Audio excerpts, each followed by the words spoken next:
friends, welcome back to Food Prep Guide. If you are wanting to gather and store and organize seeds and looking for an efficient way to do that, this video is for you. In a recent video, I recently showed a very short clip of my seed cases, and we received several questions about them, so I thought why not do kind of a deep dive on how I store my seeds, how I organize them, and why I chose this method versus all of the other ones that I have tried in my many years of gardening. And then while we're at it, I thought, you know what? You don't have to be gardening long before you gather a whole lot of seeds, but also just a whole lot of seed varieties. And I am no stranger to that. And so I thought, why don't I show you my one favorite variety out of each of the crops in these cases? Because I think that's just fun to see what other people's tried and true varieties are. So let's go ahead and jump right into it. Okay, so first let me discuss why I chose this method and what even it is. So this is a photo organizer case. It closes up, it's got a handle, you can carry it like that, and it is, if you go to shop for it, it is marketed as a photo organizer. The reason why I went with this method over all the other ones that I have tried is because of the, what's that word? Redundancy. Like if one area gets messed up, you still have all the, not everything gets messed up. I'm not explaining that very well, but I think you understand what I'm saying. Each packet is like, it's protected in its own case. And I don't say mean one packet, one case can hold a whole bunch of packets. There's probably 8 in that box, so a good amount fits in there. But when you take seeds out to the garden, it is very easy to get them wet and dirty. Whether it's with a water hose, whether it's with morning dew, that's a big one because I always plan on going out before a rain, so it's not raining, and I'm certainly careful not to get my water hose on it. But inevitably, the morning dew will very quickly soak through my seed packets. And that's if they are out of the case and sitting on the ground or on a cinder block or something like that. And so with this method, let's say I'm going to plant cucumbers, I can take out what I'm planting, pour them out into my hand, and then put them right back in and set them on the ground. And I don't have to worry about morning dew, I don't have to worry about dirt. Even if it were to sprinkle on me, catch me off guard, it would be protected. So that is why I ultimately went with this design. Not only is it the multiple ways to protect the seeds, but the organizational aspect of it. If you have tried to organize seeds in different kind of ways, you know that it can get a little a little much to figure out how to organize the seeds in a way that you can quickly find what you need. And because these are individualized, it is very easy to alphabetize and very easy to group seeds. So that is why I chose this method. And I have 2 cases, so this is now getting into my organizational aspect of it. I have 2 cases, one for my hot weather crops in the summer and one for my cool weather crops in early spring and fall. There is some overlap, very little bit, just because I'm not going to buy a 3rd case, and Jordan, you are not going to buy a 3rd case. And so as I get more seeds, if they don't fit in a certain area, they're just going to have to go into the other case. So there is a little bit of overlap, but in general, hot weather, cold weather. Okay, so that's step 1 of my organizational. I know if I'm planting tomatoes, I don't even have to bother going to this case. I know where it is. Second one, obviously, as you can probably see already, they are alphabetized. These are just your little Avery labels that you can get at Walmart. They're just the self-adhesive labels. I just cut them and did them like that. So alphabetized and then hot and cold weather, and that is basically the gist of how I organize my seeds. The other thing that I wanted to mention is I wanted to go through each of case and show you what is like my favorite kind of variety or crop. I was about to say species, not species, but my favorite seed variety of each type of category. Like I mentioned in the introduction, I have gathered so many seeds, and I am a minimalist in many ways, but when it comes to seeds, I am not throwing away seeds. They are too precious, they are too beneficial, and if I can't use them, someone else can, and I just store them until I need to give them to someone else, or until I come across someone who wants them. And so it's very easy to gather a whole lot, but over and over and over again, you will find the more you test things in your garden, the more you realize that you have a go-to variety that is more prolific than the others, that withstands your pest pressure, that doesn't get as much disease as others, that just seems to taste a little bit better. And when you find that golden nugget of a seed, I highly recommend that you stock up on that particular variety. So these cases represent like all of the seeds that I own pretty much, except for the ones that I save for myself. And that is kind of one other leg of this organizational thing, is the seeds that I save for myself from my own crops, I store in pill bottles. I didn't bring those. They have labels on them with our information on them, so I don't want to show those. But you'll know what the orange pill bottles look like. Just wash them really good, and they make fantastic seed holders. So anyway, let's go ahead and get started on my favorite. Now this says beets, but we no longer grow beets. I have tried so many different varieties, and we just don't like them. I have decided that my family is just not a beet family. So I need to relabel the celery, but this one has been a fantastic celery variety, although I will say that even though it has been the better one that I've tried out of other varieties, I still haven't been able to grow celery from seed to this full, beautiful stature, okay? I will admit that to you. And I don't even know how to pronounce it, so D'Aulnay, I don't know, sounds French. But that's been a good one. If you have a tried and true celery variety, celery is one of the few that I have not nailed down yet as far as variety. I'm still on the search for that golden nugget. So if you have any recommendations for me, I'd love to hear them in the description box. As far as beans go, these are lima beans. I don't usually store a whole bunch of lima beans because we don't grow a whole bunch, but the Florida speckled. You can see this is just a regular package, and that's because it came from our country store, our local country store, our local co-op. But Florida speckled has performed better than these were ones that we saved for ourselves from the Alabama black-eyed. And I mean, they did fine, but Florida speckled really outshone the rest.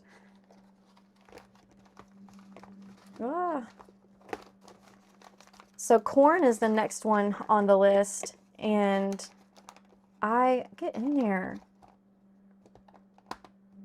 Haven't really decided because corn is such a, like, there's taste. So peaches and cream, I would say, is like the clear winner for taste, but it's not super beautiful and prolific. And when I say beautiful, I don't mean like I'm worried about how it looks, because I'm not trying to sell it.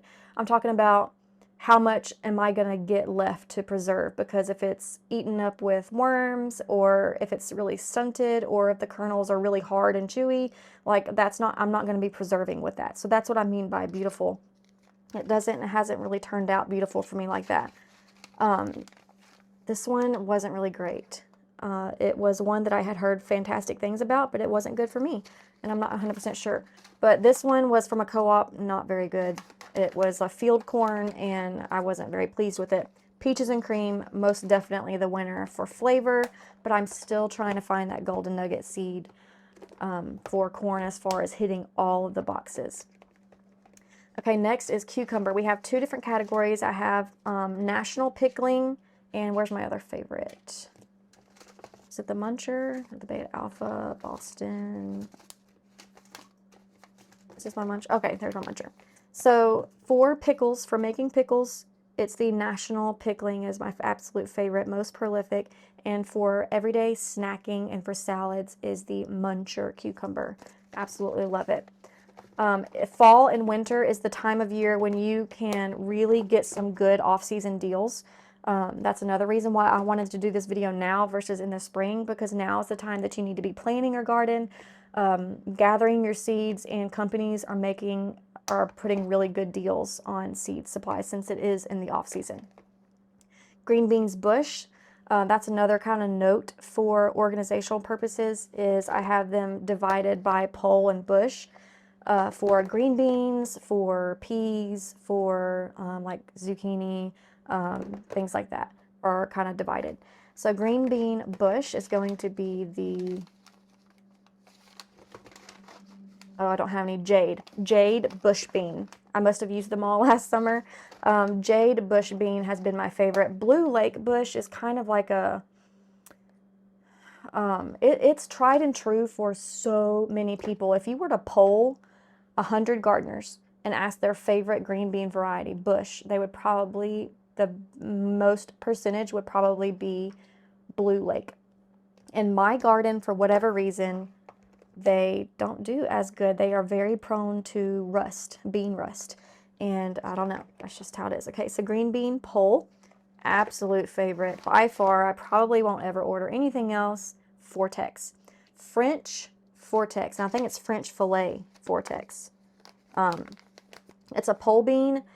I got it from Burpee. I don't know if they have the, what's the word, patent or whatever. Like, I don't know if this is their particular variety or not. But that's just where I've always gotten it, and it is amazing. They are so long. If you've ever seen videos of me harvesting beans off of my trellises, and you see me clipping beans that are hanging down, that's what those are. They are long, they're beautiful. They very rarely ever get diseased. They're fantastic. Melons is going to be hard to pick one because there's so many different types of melons. I mean, look at this. Look how many melon seeds I have. And this is just to give you also an idea of how much fits inside of a packet. I struggled with a couple of these because they had really big packets in them. But if they're average size seed packets, you can fit a lot of seed packets in here. But Sugar Baby for trellising, and when you're talking about trying to save as much space as possible, growing vertically is one of the best ways to do that. And since watermelon typically take up a whole lot of space, Sugar Baby is the way to let it not take over your garden and not take up a whole lot of space. In fact, I don't really know if I have another favorite.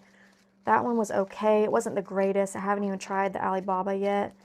So yeah, I'm just going to go with Sugar Baby. I keep planting it year after year after year, and it is fantastic. Very sweet. It's called an icebox melon because it's like fits inside a small ice cooler. That's why it's called an icebox melon. So it's not a huge one. It's kind of a small one. Okay, so peas bush is going to be, let's see, what was this? No. I have a bunch of different, some are hot weather, some are cool weather. Little Marvel, yeah, there it is. Little Marvel is my favorite for bush peas. Now, I prefer to grow pole peas. I don't grow bush peas very often because they grow a whole lot better as far as space saving and air flow. They grow so much better vertically. So I don't plant a whole lot of those anymore, but if I did, I'm going to be going for the Little Marvel. Okay, pea miscellaneous. I'm not even going to open this one because it just has purple whole peas. In the past years, we have grown several different type of peas, and I have decided it's not worth it for us, at least not right now. If we were in a situation where I could not source peas for a good price locally, then I would go back to growing my own, but it is so labor intensive you just need a whole lot of peas to really do anything with. So I don't even grow them myself anymore. I did want to mention purple whole peas because purple whole peas, the big boy, a Texas cream pea is a cow pea. And to me, honestly, I think cow peas and purple whole peas might either, if they're not the same, they are very closely related. I don't know. I have not studied the family of cow peas, but the Texas cream pea was extremely prolific for me, even more prolific than the purple whole pea. That was just like a generic brand from the co-op. Okay, bell peppers. Now we're getting into some fun stuff here. I cannot tell you how many years I have experimented with peppers. I couldn't think of the word experimented, y'all. It's been a day. But let's see, the Emerald Giant and the Giant Marconi, if I can find it. I may have planted them all last year. I liked okay, Marconi Rosso is in the same, it's kind of the same type of thing. Marconi Rosso or Giant Marconi is my absolute favorite, and Emerald Giant. Now, these are both sweet peppers. We don't do hot, spicy jalapeno peppers in our family, so I don't even bother growing them. So these are sweet bell peppers. these are green, Emerald Giant, but the Marconi Rosso, of course, they start out green, but they are supposed to ripen into a red color. And they are the Giant Marconi Rosso, kind of the same thing. Is just, I cannot even tell you how prolific they are. If you saw our pepper harvest video in 2024, I guess that was last year, or maybe it was 2023, the year before that, but if you see me harvesting peppers and garden clips, it's gonna be those Giant Marconis, because they have just been amazing. Okay, I'm not even gonna bother opening my yellow squash one either, because this is another one that has changed over the years. I'm gonna go ahead and get out my zucchini, because there is the star of the show right there. You have probably, if you're friends of the channel, you have heard that I don't do yellow crookneck squash anymore, and I don't do your traditional Black Beauty zucchini anymore, because they just get wiped out every single year by bugs, squash bugs and squash vine borers. And I feel like they take up too much space for what I get. And this has been the solution to all of those woes. I will not be, Lord willing, if I'm, can choose it, I will not be without zucchini rampicante, because it is so prolific. I'm sure y'all have, if you're friends of the channel, you've seen me harvest these, and they can get longer than my arm. Like, they are huge, and we turn them into all sorts of things. So I don't even grow traditional squash and zucchini anymore, but like I said, I don't throw away seeds, and I will absolutely gift those to someone who will actually grow them, which you'd be surprised how hard that is. Okay, so next is winter squash, and that's gonna be the butternut squash. Yes, butternut Waltham. Those are, I would say, the most hardy out of the winter squashes that I have done. Of course, you've got completely different flavor profiles. Spaghetti squash, if you want to grow a gluten-free spaghetti noodle to use in your pasta dishes, then spaghetti squash is an absolute must-have. We had to be gluten-free in our family for a couple years, and that's what we did, and it met the need. It met the need. It was fantastic. So highly recommend that one too. Okay, ooh, goodness, tomatoes. How in the world can I choose one? Can anybody choose one favorite tomato? I don't know. So we have different categories, obviously, with tomatoes. You have slicers, you have your preservers, and you have your snackers. Those are kind of the three primary ones. So let me humor me and let me pick one of each category, if that's okay with you. Slicer is going to be Cherokee Purple for sure, hands down. They get bit by disease kind of easily.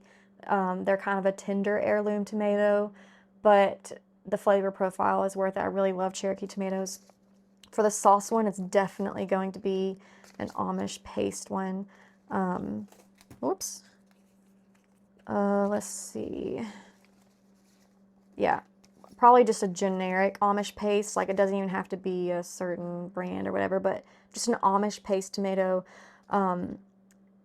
San Marzano is really, really nice too. I've gotten so much. I think that's the packet that I dropped, was the San Marzano.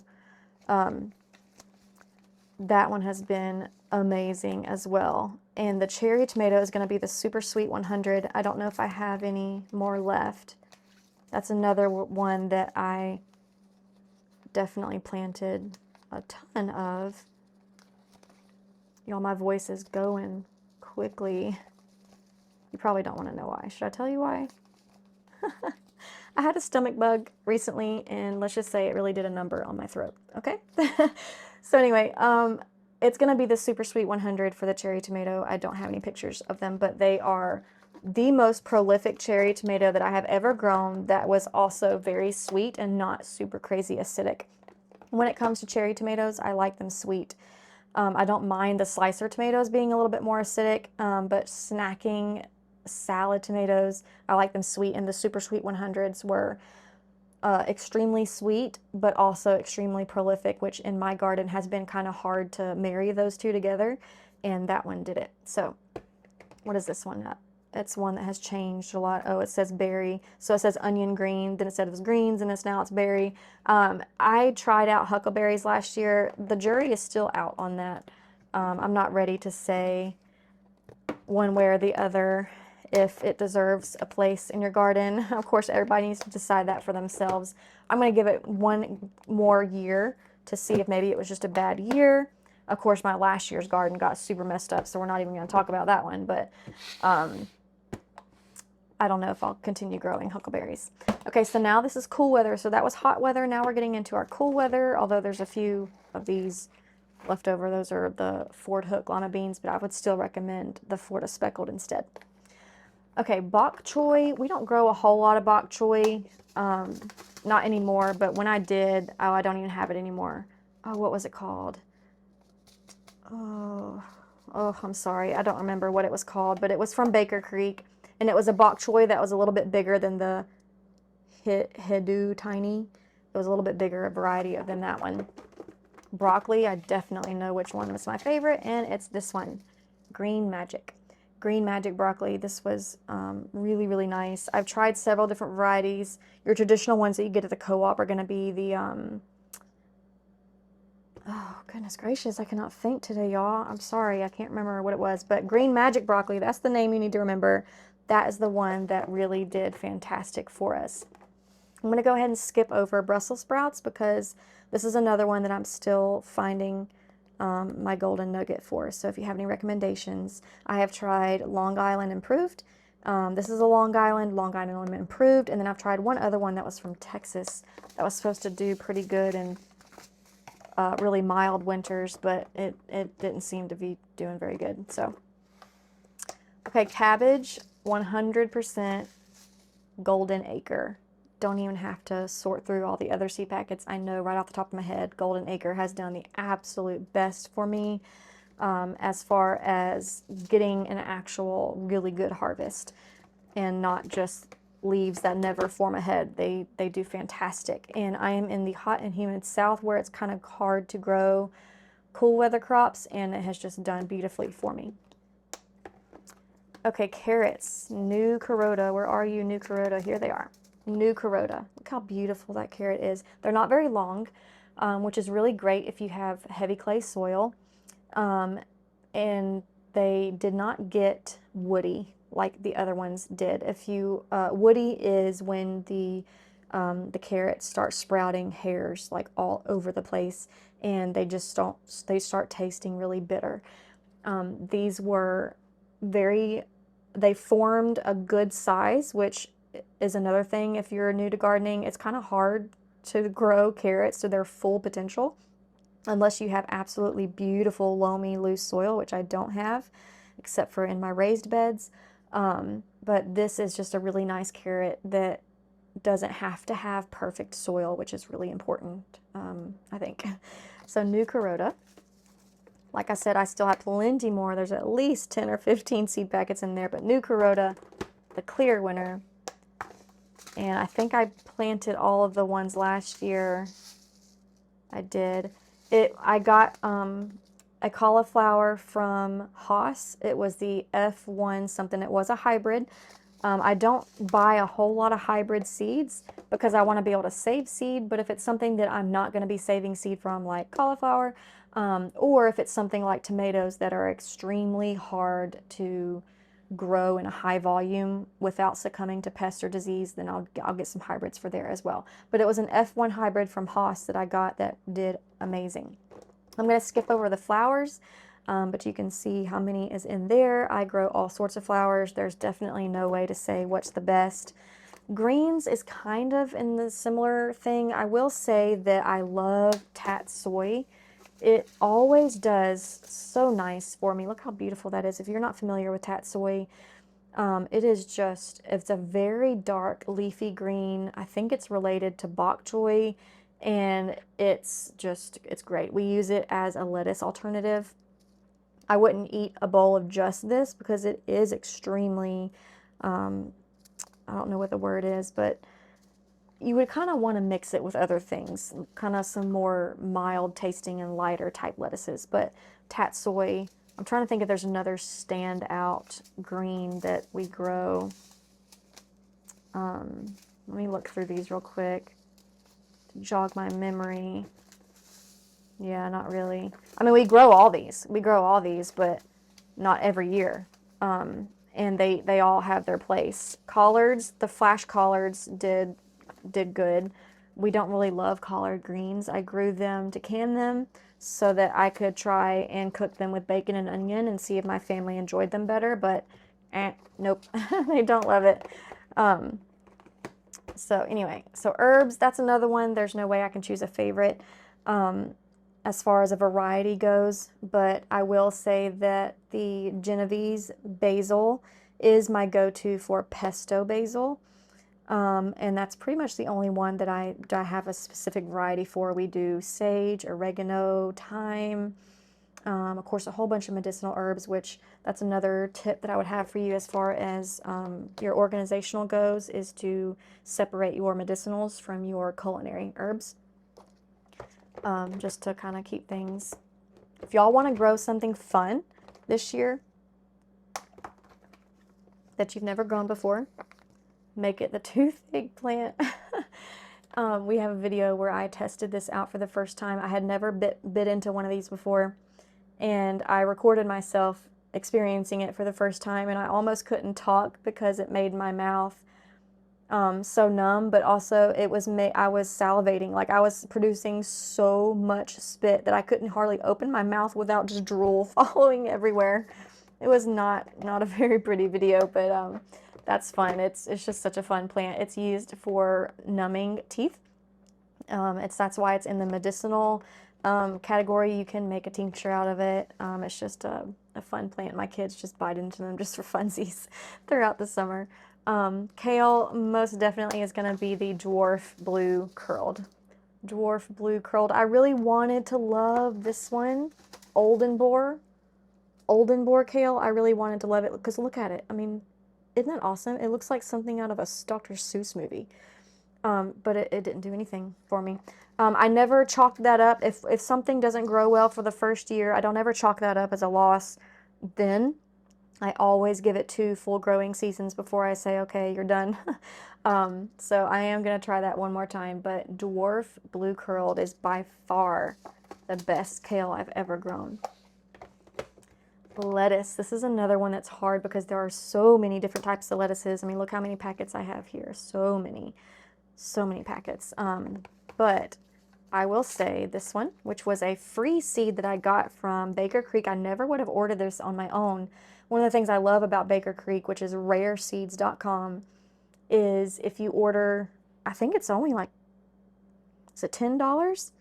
I want to say $10, maybe 20, but I want to say $10. You get a free seed packet for every $10. And this was one of the free seeds that they sent about 3 years ago, and it was amazing. It did so good in my garden. It grows very similarly to romaine, but it's not I don't think it's a romaine. It might be related to it, but it did so good. And then another one, not that one, not Tom Thumb, that really didn't do very good. This one was really nice for me last year. If you've ever seen pictures of where I have huge, big green lettuces in these cinder block beds, it's a mixture of the Yetakule, which I don't know if that's pronouncing that right, the salad bowl green lettuce, this one from Haas, and it's going to be the Rocky Mountain, this one, Rocky Top lettuce salad blend.